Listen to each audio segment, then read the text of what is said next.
유전질환?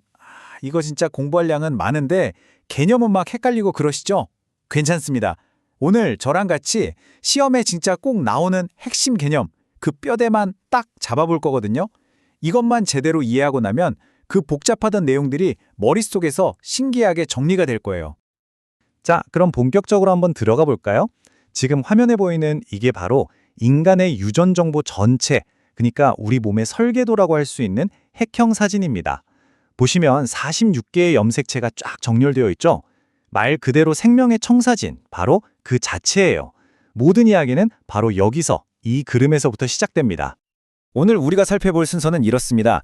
먼저 생명의 청사진부터 시작해서 염색체 질환, 단일 유전자 질환, 다인자성 질환, 그리고 마지막으로 시험 대비 핵심 복습까지. 어떤 흐름인지 감이 오시죠?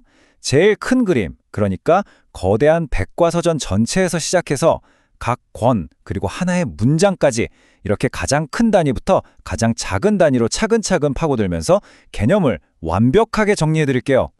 네, 첫 번째 생명의 청사진입니다.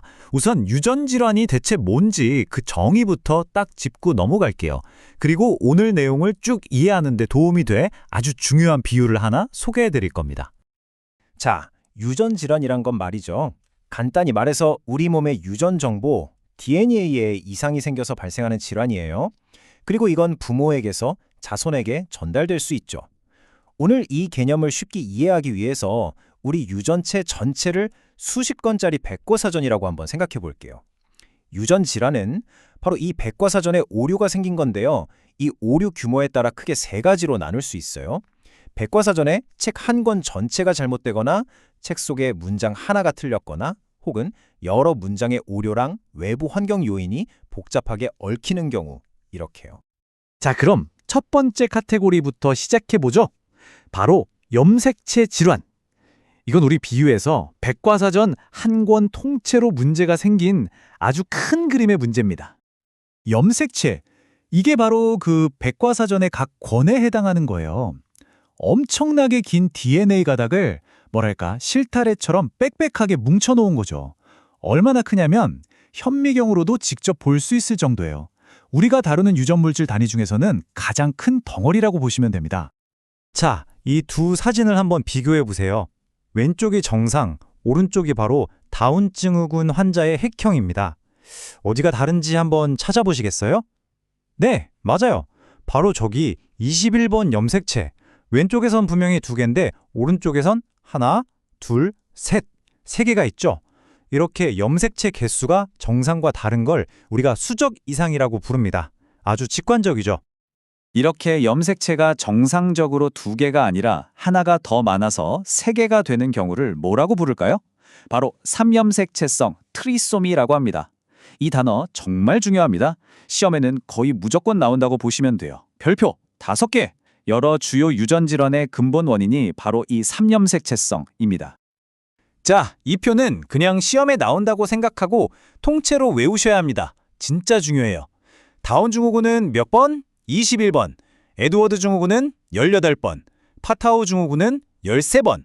각각 이 번호의 염색체가 3개인 삼염색체성 질환이라는 거.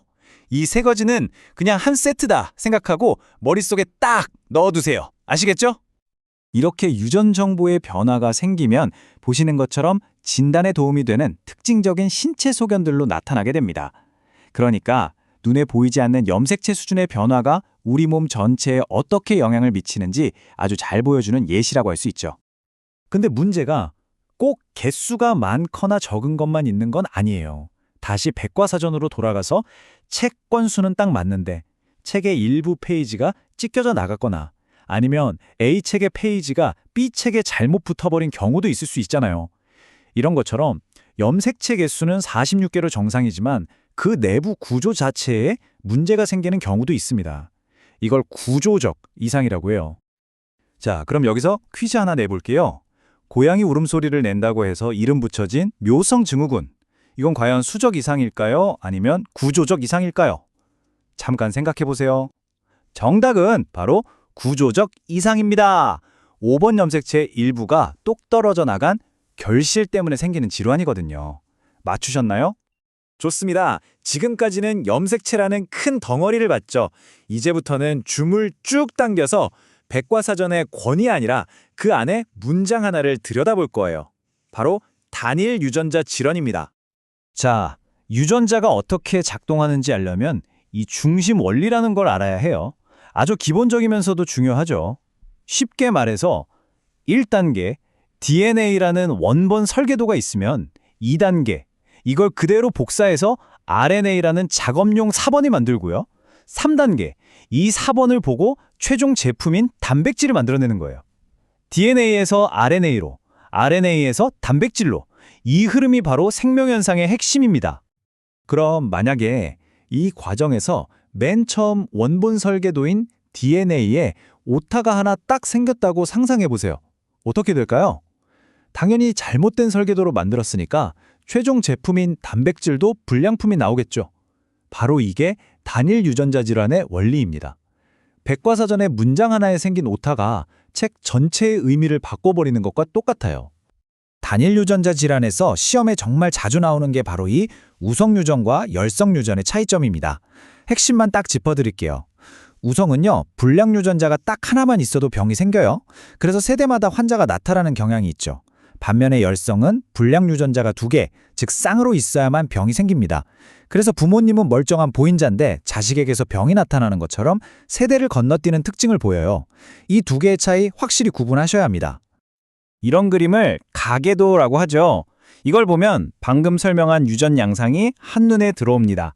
가족 내에서 특정 질환이 어떻게 전달되는지 쭉 추적할 수 있고요. 이걸 바탕으로 다음 세대에서 환자가 나올 확률 같은 것도 계산할 수 있는 아주 유용한 도구예요. 우성인지 열성인지 판단하는 문제 시험에 자주 나오겠죠. 자, 이제 마지막 단계입니다. 지금까지는 원인이 비교적 명확했잖아요. 그런데 이제부터 다룰 건 정말 복잡한 방정식 같은 이야기입니다. 바로 다인자성 질환이에요. 여기서는 유전자 하나가 아니라 여러 유전자와 환경이 함께 작용합니다. 다인자성 질환이란 건 말 그대로 여러 유전적 요인과 환경적 요인이 복합적으로 작용해서 생기는 병입니다. 다시 백과사전 비유를 들어볼까요? 이건 책 속에 미세한 오타가 여러 군데에 퍼져 있는데 여기에 독자의 생활 습관 같은 환경 요인까지 더해져서 병이 생기는 거예요. 이거 하나 때문이다라고 딱 짚을 수가 없어서 훨씬 더 복잡한 거죠. 어떤 병들이 있냐고요? 아마 깜짝 놀라실 거예요. 당뇨, 고혈압, 암, 심장질환, 비만. 네, 맞아요. 우리가 흔히 성인병이라고 부르는 주변에서 정말 흔하게 볼 수 있는 질병들이 대부분 바로 이 다인자성 질환에 속합니다. 그러니까 당연히 의학적으로도 시험에서도 중요하게 다룰 수밖에 없겠죠? 자, 이렇게 해서 유전 질환의 3가지 큰 카테고리를 모두 살펴봤습니다. 이제 마지막으로 오늘 배운 내용들이 머릿속에 착 달라붙도록 핵심만 다시 한번 정리해 볼게요. 시험 전 최종 복습이라고 생각하시면 됩니다. 이 차트를 한번 보시죠. 신생아 기준으로 봤을 때 각 유전 질환의 유병률입니다. 여기서 주목할 점은 뭘까요? 바로 원인이 가장 복잡하다고 했던 다인자성 질환이 실제로는 가장 흔하게 발생한다는 사실입니다. 염색체 이상이나 단일 유전자 질환을 합친 것보다도 더 높은 비율을 차지하죠. 이 점은 꼭 기억해 두세요. 결국 이 모든 분류가 왜 중요할까요? 바로 이겁니다. 유전적 오류의 유형이 뭐냐를 아는 것. 이게 바로 진단, 관리, 그리고 유전 상담의 가장 첫 번째 단추거든요. 그러니까 오늘 우리가 배운 건 그냥 시험 보려고 외우는 지식이 아니라 실제 임상 현장에서 가장 기본이 되는 실용적인 프레임워크라는 거예요. 자, 이제 마지막으로 여러분 스스로에게 이 질문을 한번 던져보세요. 미래의 의료 전문가로서 오늘 배운 이 분류 체계를 아는 것이 실제 환자를 진단하고 상담할 때 구체적으로 어떻게 도움이 될까? 이 질문에 자신만의 답을 찾을 수 있을 때 오늘 배운 지식은 비로소 시험 점수를 넘어 진짜 여러분의 것이 될 겁니다.